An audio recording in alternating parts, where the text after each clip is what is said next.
the deserts of Sudan and the gardens of Japan, from Milan to Yucatan. Every woman's, every man. Hit me with your rhythm stick. Hit me, hit me. Je t'adore, ich liebe dich. Hit me, hit me, hit me. Hit me with your rhythm stick. Hit me slowly, hit me quick. Hit me, hit me, hit me.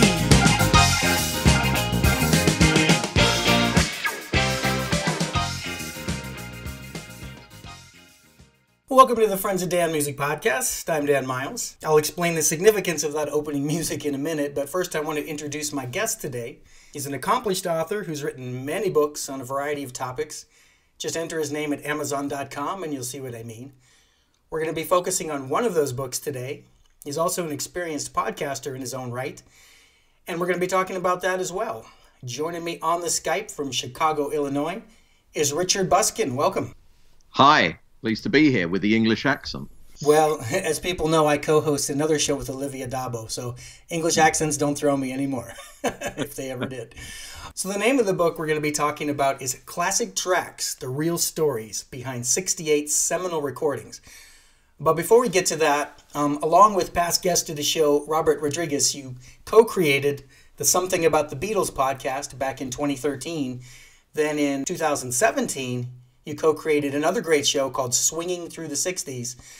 Your cast of characters has expanded a bit since you debuted, but your primary co-host is Eric Terros. How do you know Eric? Well, Eric, so he tells me, first met me back in 1983, along with Mark Lewison at a Liverpool Beatles convention. I actually don't have much recall of that, but that's when we first met, and then just became friends again. He was friends actually of my wife, going back quite a way. And so I got to meet him when we were visiting Boston, which is where she's from. Eric has got an amazing collection of Beatles footage, videos, and also concert stuff, a ton of that. And he has a partner, and they sort of sync sound to the visuals. And he was a consultant on the 8 Days a Week Beatles documentary a few years back. Nice. So, you know, basically when I split from Something About the Beatles podcast, Eric got in touch with me and said, fancy doing something with me? And, you know, we talked it over and went for it and came up with the concept of Swinging Through the 60s. And these days, you and Eric are frequently joined by author Alan Kozin and musician Craig Bartok. How did they sort of come on board? Craig is actually the lead guitarist with Heart and also with Ann Wilson. When she does her solo stuff, he's produced some of her work. And he was an avid listener of Something About the Beatles, and he and I became friends, got together whenever he's in Chicago. And, you know, being that he can bring that aspect to the show as a producer as well as a working musician, you know, that was invaluable for us to have a pro on board doing that. And then Alan Kozin is a longtime friend of mine. I've known Alan over 20 years.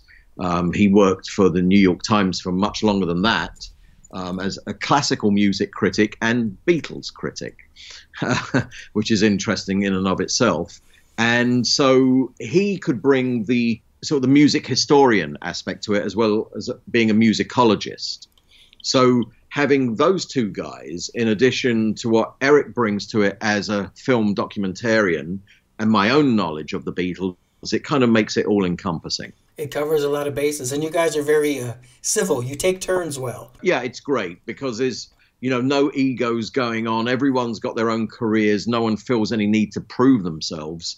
And so there's, you know, mutual respect, and it's great chemistry. I just love doing the shows. A lot of fun. And I first heard of Alan when he had the bold concept of writing an entire book about a single song. He wrote a book about I Want to Hold Your Hand. Right. You know, he covered every possible aspect you could cover. And that's what I love. You know, we had that on the show where he'll take a deep dive into a particular song, talking about the structure and what's going on. And then he'll start, oh, and this draws on this classical piece. And it's, you know, we're sitting there fascinated. Oh, yeah. That's one of the fun things about this. Why I like doing my show is imparting what I already know, but it's learning new things. And I've certainly learned a lot from listening to your show. And, you know, because you're sort of incorporating the entire decade into your show title, I don't get the impression you're going to be running out of topics anytime soon. So, well, that's right. I mean, we wouldn't do with Beatles on their own, but certainly broadening it out to the 60s. And, you know, some of our shows run long. And, you know, that was a decision made early on, which was let's just do the best possible shows, not be constricted by format that we have to get it all into an hour. As and when the show gets, you know, major distribution, and if it needs to be formatted that way, we can, you know, re-edit for that. But interestingly, you know, while we have a big following for Beatles related shows, we had fantastic, you know, interest in one that we did recently on the Beach Boys' Smile album. That was our longest show to date, ran to around the 3-hour mark, and it was on the Beach Boys' unreleased album. Yeah. And you know, we just went into it basically thinking, well, we'll just dive deep into this and see where it goes. Got fantastic feedback. So, you know, it goes to show that if you give people what they want, they'll tune in and stay the course. Well, everybody can find the show on iTunes. And, of course, there's a Facebook page. There's also our website, swingingthroughth60s.com, where you basically can access all of the shows as well as videos that we've produced and leave your comments. Awesome. So if you're a fan of 60s pop culture, I encourage everybody to check that out. Swinging Through the 60s, the Beatles and Beyond. Well, let's turn to the matter at hand. This is the book Classic Tracks that was published in 2012. I understand this grew out of a series of magazine articles that you were writing. Is that correct?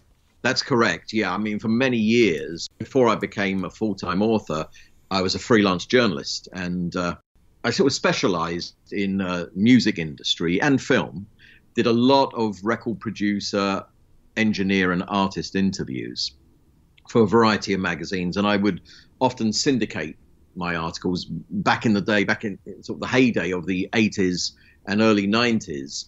I would regularly do articles and sell them 6 times around the world to different territories: Japan, Australia, America, you know, Italy, France, Germany, wherever, because they weren't competing with each other in those markets.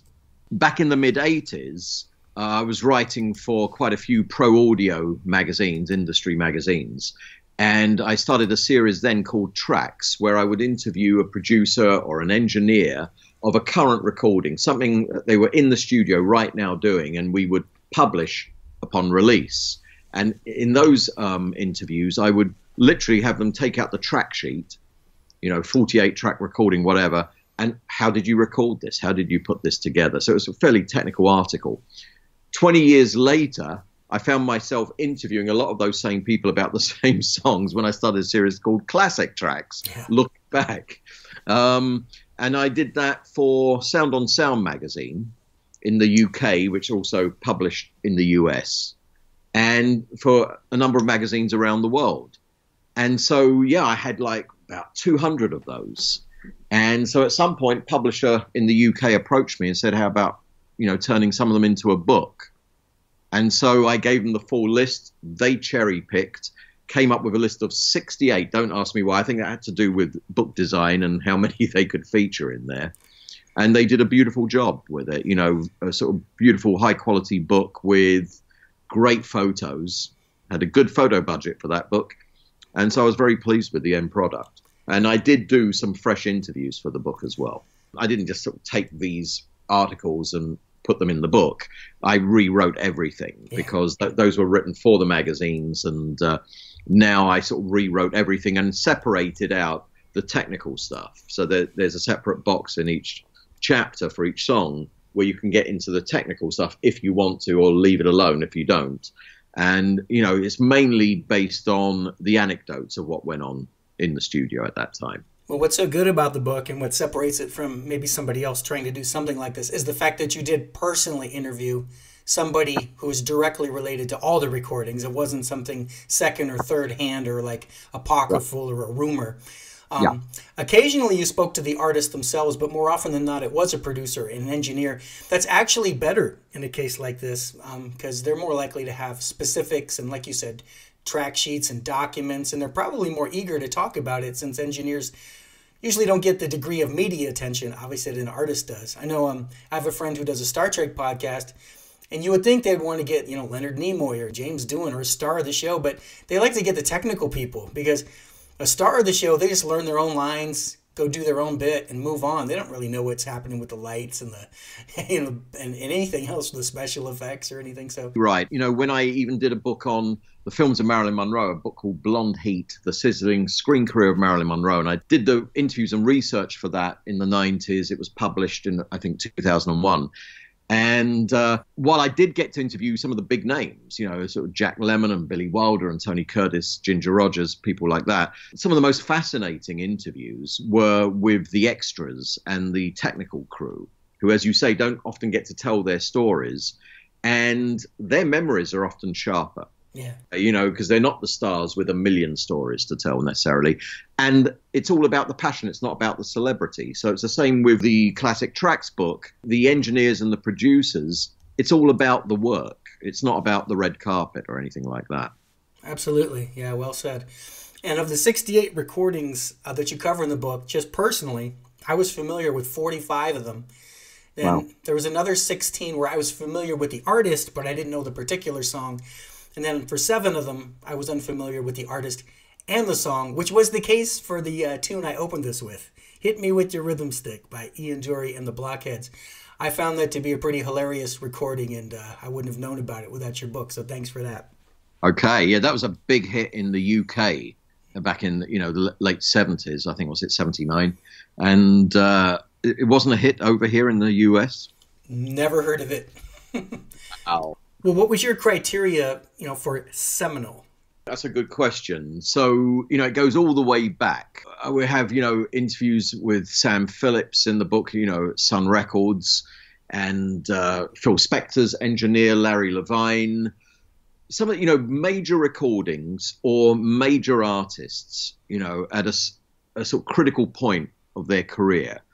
In terms of seminal, it can be the song, it can be the artist, it can be both. And it can be about, the impact it had at the time. For instance, I've got Les Paul talking about How High the Moon from, I think, 1950 or 51. And that's seminal because it kind of uses sound effects on there that he created himself and innovated. And as a lot of people who were around at the time told me, other recording engineers told me, up until then, recorded sound was really just capturing a live performance in a studio. All of a sudden, here is Les Paul coming up with a recording that is painting a sound picture. And, it's like an abstract in a way. And so it changed everything for a lot of people, just as later on Heartbreak Hotel would court, a whole generation of kids for the first rock and roll generation. So some of the songs featured in the book have that sort of major impact. Others less so, but they're still very significant recordings by significant artists. Yeah, I actually looked up the definition of seminal just because it's one of those words that you don't hear a lot. It floats around, and so the definition, the official definition, is along the lines of what you said. It says strongly influencing later developments, and then words like pioneering, groundbreaking, original, innovative. And all these artists and songs do have that quality. Like you say, some more than others. Some are super obvious, that we all know, that we all point to. Well, Revolution Number 9 was never like anything like it before that. Right. And the important thing is with all these things, as in all art, it has to be placed in the context of the times. It's one thing listening to it in 2018, but you have to kind of maybe do the research in some cases if you weren't around then. But if you're listening to, I don't know, to Do Run Run, you have to kind of place yourself in the musical context of 1963 as to the kind of impact it would have had at that time. Well, just a couple quick more things about the layout, because I really do like the way the book is laid out. At the very beginning, there's a table. It tells you where in the world all the songs were recorded and in what particular studio. I found myself referring to that quite often. Right. And then every song has a main article, and then you sort of separate some of the little side stories into the margin of the page, which is cool.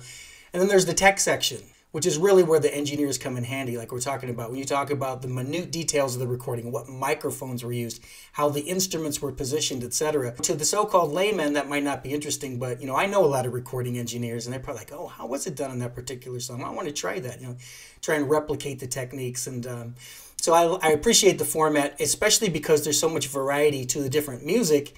And it's interesting to see how the side stories and the technical information in the main article, and as you mentioned, the beautiful photos, all work out. So before we get into the specifics, one last thing I wanted to talk about was how it breaks down by decade.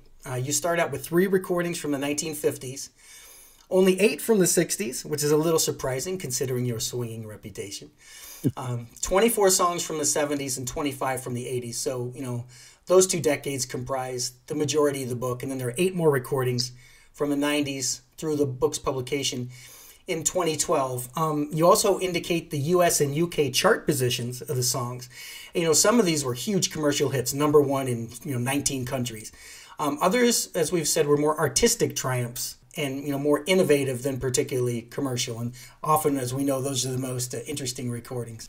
Of course, we don't have time to go into great depth for all 68 entries, but I want to try to at least touch on most of them. And since one of the major trends in music has been towards do-it-yourself home recordings and away from big studio productions, it's kind of ironic that your book starts with that recording you mentioned, How High the Moon, which was a home recording, Les Paul and Mary Ford. Why did you decide to start with that particular one? Well, because it was basically the earliest one that I had an interview with someone, where they're specific about a song. Because, when you mention that in the book, basically the bulk of it is 70s and 80s recordings. That's in large part due to who's still around or who has been around during the course of my career, talk about this and who've still got good memories of stuff. I mean, for instance, I've got Al Schmidt, who's a multi-Grammy winning recording engineer, and he's talking about Natalie and Nat King Cole's quote unquote duet on, Unforgettable. The reason he didn't speak to me about the work he did with Jefferson Airplane was they were all doing acid and he can't remember. So, being able to get a 93-year-old Les Paul with fantastic recall talking about How High the Moon, that's a treasure. But we were limited. That's why there aren't that many relating to the 50s, because they're either not around or they don't have the recall. I've never met Les Paul like you have, but I know several people who have. And you never hear anything but wonderful comments about that guy. I mean, he has to be on everybody's all-time heroes list. He invented the solid body electric guitar. He invented multi-track recording, really. To me, he's the equivalent of, the musical equivalent of like Neil Armstrong, first man on the moon, I mean, you talk about overused words. One is genius. But I got to say, in terms of, contemporary music and techniques, that guy was a genius. And always so modest about his achievements, Totally. It was, and then I did this and then I did that. I was like talking with him. I'm there, my mouth hitting the floor at some of this stuff that he's doing way, way ahead of everyone else. Amazing guy. Well, after How High the Moon, the next entry in the book, I believe it's the only instrumental, Miles Davis, Round Midnight, 1957. Probably the most musically complex piece. The average person might be able to stumble into writing something like Louie Louie, but nobody's going to stumble across writing Around Midnight. You really have to know what you're doing. A Thelonious Monk composition. So you spoke to the engineer who engineered that track. And the one thing I took away from it is Miles Davis had a reputation. He was notorious for being a bit of a prick, being an asshole to fans and everybody. But this engineer said that, he knew about that, but their rapport was fine. I mean, once they had an understanding, they worked famously together. I thought that was interesting. Absolutely. Frank Lyko was the engineer, and he was again in his 90s when I interviewed him, and he had fantastic recall, working at Columbia Studios in New York. And as you say, he had a ton of respect for Miles Davis, and in the studio, his experience working with him on that one album was sterling memory for him. He had no real problems with him in the studio. So everyone has their own stories, right? And interesting, too, that you had said that particular, venue, facility, they wanted the drapes and the dust and everything just like it was. Studios want to come and clean everything up, but there's a vibe and a sound that you get. And what he had said was everybody wanted it left like it was, which is kind of, sloppy and grungy. And the minute the studio cleaned it up and got it pristine, the vibe was gone and nobody wanted to record there anymore, and they closed it down. Absolutely, yeah. Some of these things are, which is something that's featured throughout the book, happy accidents, right? These happen in recordings where something just happens out the blue and you capture it that one time if the tape is rolling, and it can never be reproduced again. Well, in the case of the Columbia studio, it wasn't quite, a one-off in that way, but it was just, as you say, grungy, dirty, and it was just part of the overall vibe, and it contributed to the sound. And once it was sanitized, it sanitized the sound along with it. Exactly. It's yeah, I mean, it happens. It happened also, Sam Phillips at Sun Records, when he finally sold the studio, he then built a nice flashy studio. This was like in the late 50s into the early 60s. And it was a state-of-the-art studio in Memphis, and it just didn't take off. It didn't have the same vibe as that little old studio that he'd once owned. That's important. In fact, that transitions us into your third entry from the 50s, which is Jerry Lee Lewis, recorded at Sun Studios in Memphis. Whole lot of shaking going on. Number 3 hit in the U.S., number 8 in the U.K. Heartbreak Hotel, which you mentioned, that's a seminal recording as well, of course. Jerry Lee Lewis. It's funny, he actually kind of makes Elvis seem sort of tame by comparison. He was so wild. Both had a fondness for underage girls, but Elvis had the sense to hide his. Absolutely, and made her legal later on. Whereas Jerry Lee, his wife was 13, and his cousin. I did interview Sam Phillips, and some of the interview, which had been in another book called Inside Tracks back in the late 90s, I did incorporate some of that interview with Sam in this piece about a whole lot of shaking going on. The main interviewee being the engineer, as you said, and the producer, Jack Clement, or Cowboy Jack Clement, I think he was known as. And the great thing is, with those 50s recordings, and especially with a whole lot of shaking going on, is like there wasn't a whole ton of rehearsing or planning. It's just like, what else do you know? And this song comes out and tape is rolling and you get the live performance. This is the energy of the first sweep of rock and roll in the hands of the Killer, as he was known. And it's tremendous stuff. And even just reading about it now, and when I was speaking with Jack Clement, it's an exciting subject when music was made on the spot like that with such energy. And then the flip side of that is your first entry for the 60s, a Phil Spector production. It was the Be My Baby, the Ronettes, because, Carol Kay has been on the show, and she said the problem with doing a Brian Wilson or a Phil Spector session was they wanted to do everything over and over and over, and playing the parts wasn't a challenge. It was like staying awake and keeping interested and not getting bored. And this was a 1963 recording, but with a very, to me anyways, a 50s sort of style song, be my little baby, like it's 50s kind of singing. Yes, absolutely. One of my all-time favorites in terms of, a 3-minute or sub 3-minute pop song. I think it's pure genius. And it was just so great to be able to track down Larry Levine, who was Phil's, one of his main engineers. Not easy to get hold of. I did. He passed away soon afterwards. So, I was grateful for the opportunity. I've spoken to a number of people who knew Phil Spector and worked with Phil Spector and said that, he was always crazy and he always had amazing ears. Right. He could have 5 guitarists in the studio there, along with a drummer and a couple of bass guitarists and however many musicians. And if one guy was slightly out of tune, his ears would zero straight in on it. And I was told also that while a lot was added in the mix, the reverb and stuff like that, but that the wall of sound was in the room. With all those musicians, you would hear the wall of sound. Yeah, he created it right there. And the other person who's been on the show that worked with him was Bobby Whitlock. He said, Phil was pretty crazy. He was really upset that they wouldn't let him bring his gun into England. But he said he was a really funny dude. Is what Bobby's quote. And, Carol said Phil was the first one to put like the baffles, to the separation between people, and have musicians wearing headphones, which she called earphones. And, wall of sound is definitely one of those, seminal, famous sort of things. Drenching things in reverb and, creating what Phil called little symphonies for the kids. Yes. And, Larry Levine, it was great that he was again able to recall, however many years later, literally the mics that they used on the bass drum and all the technical gumph. It's just fantastic because it's not as if it's the only recording he ever engineered. I mean, there are tons of recordings that he was involved with. And so to have that kind of recall is just amazing. And my other understanding about Phil Spector is he knew that his music was going to be heard in jukeboxes and, AM radio speakers, and his productions were sort of geared towards that, so they would sort of pop in that context.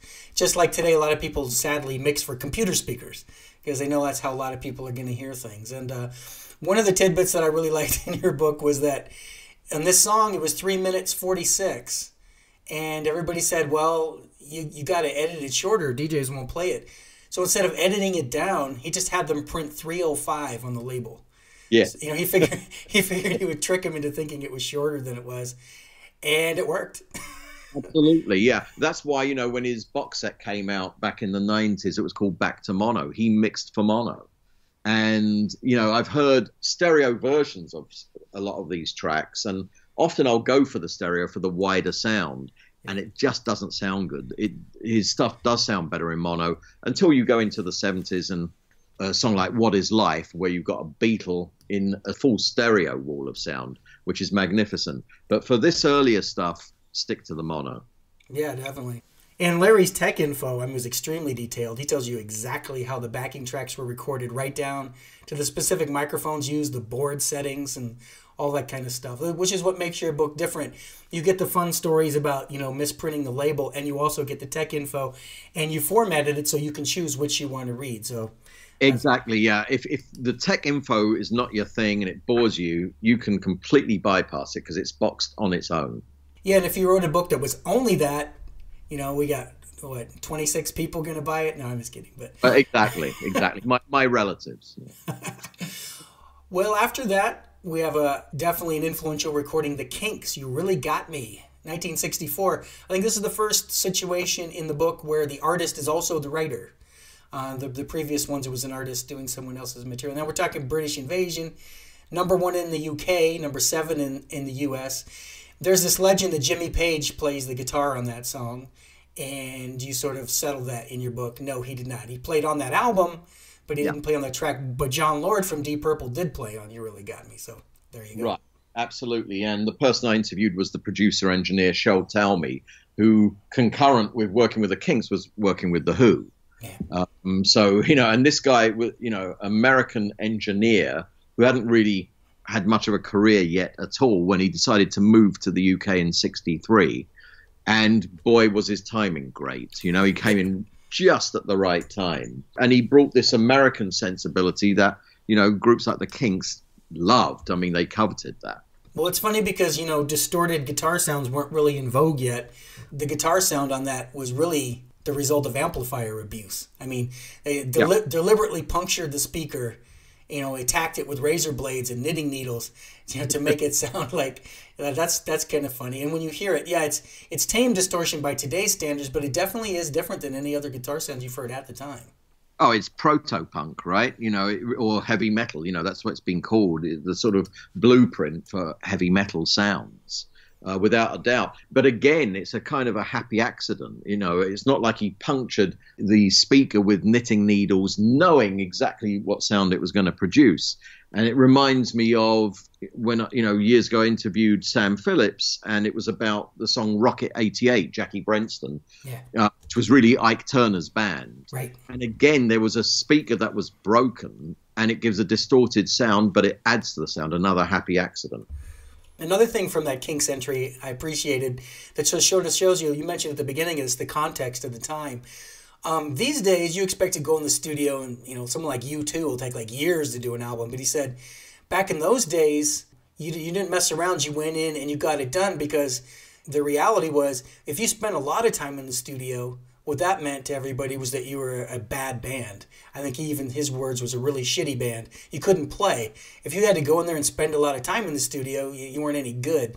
That isn't how people think now, but it's interesting to think that was the thought. Yeah, the standard in the industry then on both sides of the Atlantic was 4 sides in 3 hours, so 2 singles. And these were performing bands. You see, artists today, a lot of the kids today, they haven't even performed live, but they've been just putting together stuff at home.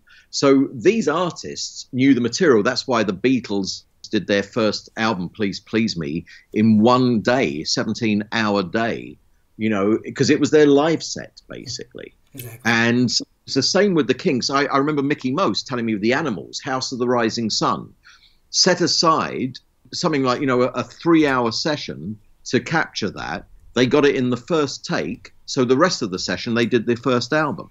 Yeah. And so that's the same, with Show Tell Me and the Kinks, as you say. Fantastic, right? They were totally accomplished at what they were doing, and they just went in and put it on tape. Yeah, it was like a point of pride how fast you could, get it done. Oh yeah, we went in and knocked out 7 songs because we're good. That was the expectation. These days, if you said you went in, then you must not be very good if you can. You must not care about your music if you can do it that quickly. But yeah, you're right. That's one of the changes we'll track as we go along. The studio creations by It's a little bit like acting, right? If you look at the sort of golden years of Hollywood in the 30s and 40s, pre-method acting, where they just learnt their lines, got into character and did it. And then you get the method acting coming, along and people going in much deeper. And there's a debate there as to which is better, or they can just coexist. Yeah, overthinking it. And, I remember somebody made a movie with, I think, Steve McQueen, maybe it was Papillon. It was one of those ones where the actor, off the set was kind of like distant from everybody else. And the excuse they gave was they wanted to stay in character because in the show, in the movie or the TV show, they're not supposed to be friendly.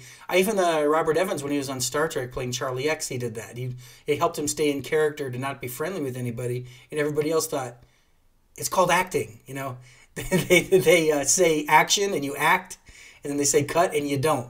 So, I don't know. I mean, you hear about Jim Carrey being Andy Kaufman 24 hours a day when he made that movie and just really annoying everybody and everything. So, I don't know. I know actors and actresses, and they'll say whatever works for you, if you have to do it that way. But I think I would be a sort of a maximum result with minimal energy kind of guy.